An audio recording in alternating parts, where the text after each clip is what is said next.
ముఖ్యంగా అసెంబ్లీలో జరిగిన సమావేశంలో ఒక బీసీ మంత్రికి స్థానిక శాసనసభ్యులకు జరిగిన విషయాన్ని రాజకీయం చేసేందుకు మంత్రి దగ్గర మార్కులు కొట్టేయాలని ఓటమి ఎరగని నాయకుని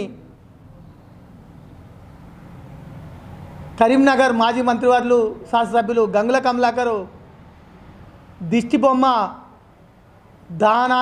దానం చేయడం కాంగ్రెస్ పార్టీ కరీంనగర్ నాయకుల బుద్ధి ఎంత దిగజారిందో ఒక్కసారి కరీంనగర్ ప్రజలు ఆలోచించాలి. అసెంబ్లీలో జరిగిన విషయాన్ని రాజకీయం చేసుడు, అసెంబ్లీలో 100% చర్చ చేసినప్పుడు జవాబు చెప్పాలి. 100% ఒక మంత్రి హోదాలు ఉన్నప్పుడు ప్రశ్నిస్తారు.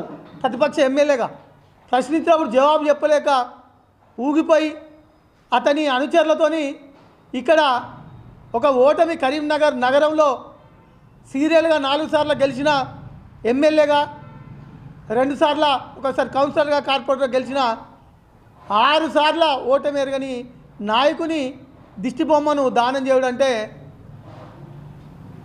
వాళ్ళు కాంగ్రెస్ నాయకులు ప్రభుత్వాలు ఉన్నారా ప్రతిపక్షంలో ఉన్నారా ఒకసారి ఆలోచించుకోవాలి. వాళ్ళు ప్రభుత్వాలు ఉన్నట్టయితే అనిపిస్తలేదు. కాబట్టి దాన్ని పూర్తిగా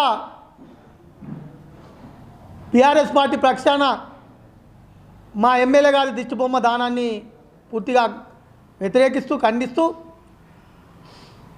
కాంగ్రెస్కు మా ఎమ్మెల్యే గారు బీసీ మంత్రిగా గురుకులాలకు సంబంధించి కానీ సివిల్ సప్లై మంత్రిగా వారు చేసిన సేవలు ఈ తెలంగాణ ప్రజలందరికీ తెలుసు. కరీంనగర్ నగరాన్ని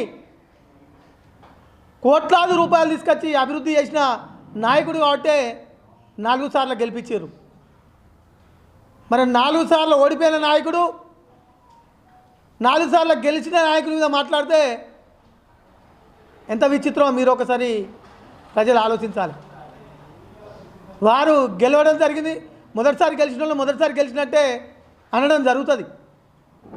మరి వాళ్ళ కార్యకర్తలు రెచ్చగొట్టి ఇక్కడ దిష్టిబొమ్మ దానం చేయడం చాలా బాధాకరం. ఒక అవినీతి మచ్చలేని నాయకుడు మా ఎమ్మెల్యే గంగుల కమలాకర్ గారు.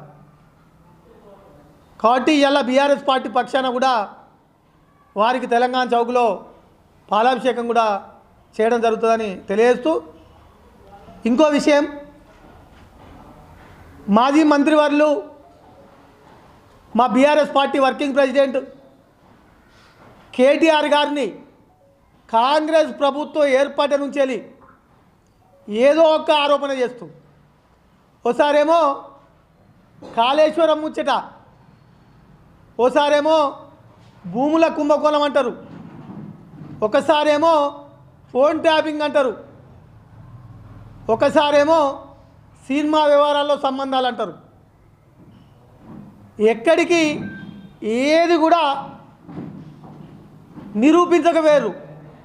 సంవత్సర కాలంలో వాళ్ళు ఇస్తా అన్న 6 గ్యారెంటీలు పక్కన పెట్టి కేసీఆర్, కేటీఆర్, రేవంత్ రెడ్డి గారు కానీ, రేవంత్ రెడ్డి ప్రభుత్వంలో ఉన్న వాళ్ళ క్యాబినెట్ మంత్రులు కానీ కేసీఆర్ను, కేటీఆర్ను జైలుకు పంపాలి. ఎందుకు పంపలే? తెలంగాణ తెచ్చినందుక? తెలంగాణను ఈ 10 సంవత్సరాల్లో భారతదేశ పటంలో ముందు స్థాయిలో ఉంచినందుక? కేంద్ర ప్రభుత్వం, బీజేపీ కేంద్ర ప్రభుత్వం గ్రామ స్థాయిలో ఉన్న గ్రామ పంచాయతీలకు అవార్డులు ఇచ్చినందుక? 20 లక్షల మెట్రిక్ టన్నుల నుంచి వెళ్ళి 1 కోటి మెట్రిక్ టన్నుల పంట పండించినందుక? 24 గంటల కరెంట్ ఇచ్చినందుక? రైతులకు నాణ్యమైన ఉచిత కరెంట్ ఇచ్చినందుక? తాగునీటి, సాగునీటిని ప్రజలకు కల్పించినందుక? దేనికి జైలుకు పంపాలి? అంటే నువ్వు ఏసీబీ కేసులా నువ్వు ఎమ్మెల్సీకి లంచం ఇచ్చి జైలుకి వెళ్ళినందుకు ఇక నువ్వు కేటీఆర్ను కేసీఆర్ను జైలుకు పంపించాలనే తప్ప మరి ప్రజలు కాంగ్రెస్ ప్రభుత్వాన్ని గెలిపించారు, కాంగ్రెస్కు మెజార్టీ ఇచ్చిర్రు, కాంగ్రెస్ ముఖ్యమంత్రి అయినాం, మేము ఇచ్చిన హామీలను అమలు చేయాలనే ఆలోచన మాత్రం లేదు. 6 గ్యారెంటీలు పక్కకెట్టి ఇప్పుడు చెప్పిన ఆరోపణలు ఒక్కటి నిరూపణ కాలేదు. ఇక ఈ రేస్కు సంబంధించి కేటీఆర్ గారు నిన్న ప్రెస్ మీట్లో క్లారిటీ ఇవ్వడం జరిగింది, సాక్ష్యాలతో సహా క్లారిటీ ఇచ్చిర్రు. నేను ఈ పేపర్ కూడా మనందరికీ ఇవ్వడం జరుగుతుంది, దీనిలో పూర్తి వివరాలు ఉన్నాయి. ఈ రేస్కు సంబంధించి హైదరాబాదు బ్రాండ్ను ప్రపంచ పటంలో నిలిపింది ఐటీ శాఖ మంత్రిగా ఉన్న మా వర్కింగ్ ప్రెసిడెంట్ కేటీఆర్ గారు. మరి స్పాన్సర్ల ద్వారా మిగతా జిహెచ్ఎంసీ ద్వారా వారికే డైరెక్ట్ ట్రాన్స్ఫర్ చేసి డబ్బులు ట్రాన్స్ఫర్ చేసి ఇక్కడ ఈ రేసు చేసినందుకు హైదరాబాదు బ్రాండ్ ప్రపంచంలోనే హైదరాబాదు నగరం గురించి మాట్లాడుకునే పరిస్థితి తీసుకొచ్చింది మరి కేటీఆర్ గారు. అది 3 సంవత్సరాలు అగ్రిమెంట్ ఉంటుందని క్లియర్గా అగ్రిమెంట్కి సంబంధించిన పేపర్ కూడా కేటీఆర్ గారు చూపించడం జరిగింది. దానికే మొదటి సంవత్సరం 2023 ఫిబ్రవరిలో జరిగినాక 2024 కూడా కంటిన్యూ చేయాలి. కాబట్టి దానికి స్పాన్సర్సు అప్పుడు ఎలక్షన్ టైం కాబట్టి స్పాన్సర్స్ను మళ్ళీ గవర్నమెంట్ వస్తుంది, స్పాన్సర్స్తో పెట్టియచ్చని మొదటిగా హెచ్ఎండిఏ ద్వారా నేరుగా ఆ సంస్థలకే చెక్కు ద్వారా పంపించడం జరిగిందని ప్రూఫ్తో సహా చూపించడం జరిగింది. అది కూడా మరి లంచం కిందికి, యాంటీ కరప్షన్ కిందికి ఎట్లా వస్తుందో తెలంగాణ ప్రజలకు వివరించవలసిన అవసరం ఉంది. నిన్న కేటీఆర్ గారు కానీ ఇవాళ హరీష్ రావు గారు కానీ అసెంబ్లీలో మరి ప్రశ్నించడం జరిగింది.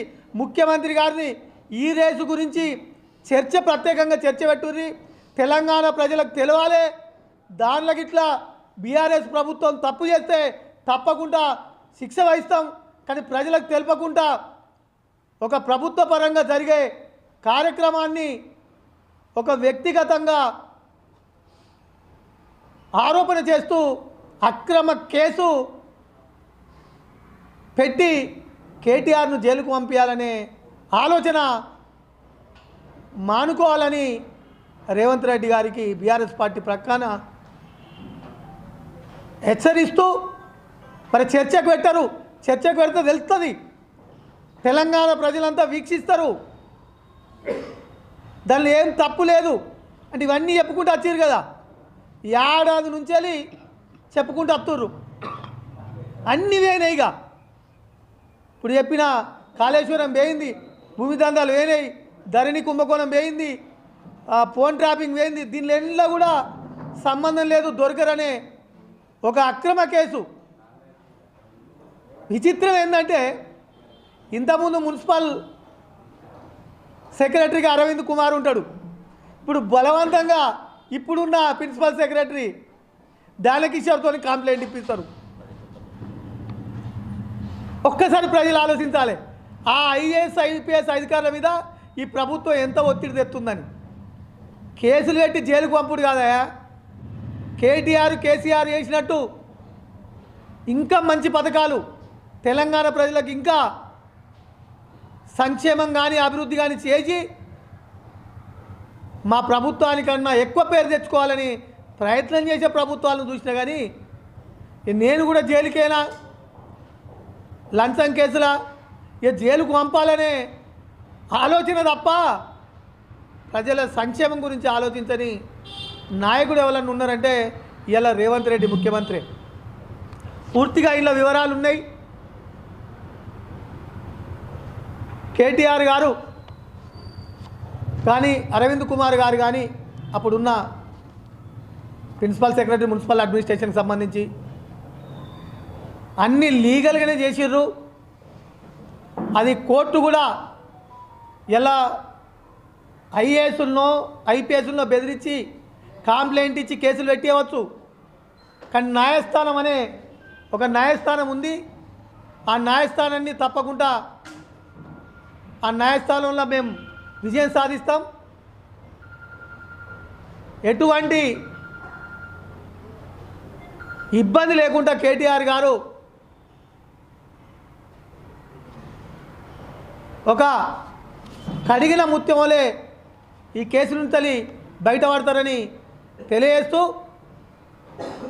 ఆ కేసును వెంటనే ఉపసంహరించుకోవాలని బీఆర్ఎస్ పార్టీ పక్షాన డిమాండ్ చేస్తూ, కోర్టు అనేది ఒక ప్రభుత్వానికే ఉండదు.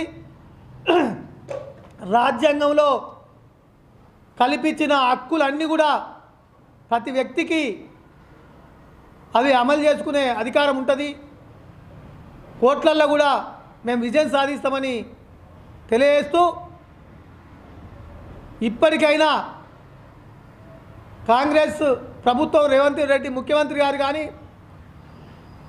ఏడాది పాలన అయింది మంత్రులు కానీ, ఇక కేసీఆర్ను కేటీఆర్ను తిట్టుడు జైలుకు పంపిస్తాను బంద్ చేసి ఈ తెలంగాణ ప్రజలు ఏడాది నుంచి ఎదురు చూస్తున్న ఆ 2000 4000 చేసే పింఛను వెంటనే అమలు చేతుడు కానీ, మహిళలందరికీ దాదాపు 1 కోటి మంది మహిళలు 1,50,00,000 మంది మహిళలు 2500 గురించి ఎదురు చూస్తున్నారు. వాటిని వెంటనే అమలు చేసుడు కానీ, మీరు ఇస్తా అన్న ఇందిరమ్మ ఇండ్లు వెంటనే ఇచ్చి మీ ప్రభుత్వ పనితీరును ప్రజలకు తెలపాలి తప్ప ఇటువంటి చేయొద్దని బీఆర్ఎస్ పక్షాన తెలియజేస్తూ, అది ఏసీబీకి సంబంధించిన కేసే కాదని మరొకసారి కూడా దమ్ముంటే ఇంకొక రోజు అసెంబ్లీ 2 రోజులు పెంచి ఈ రేసు మీద తప్పకుండా చర్చ పెడితే బాగుంటుందని బీఆర్ఎస్ పక్షాన తెలియజేస్తున్నాను.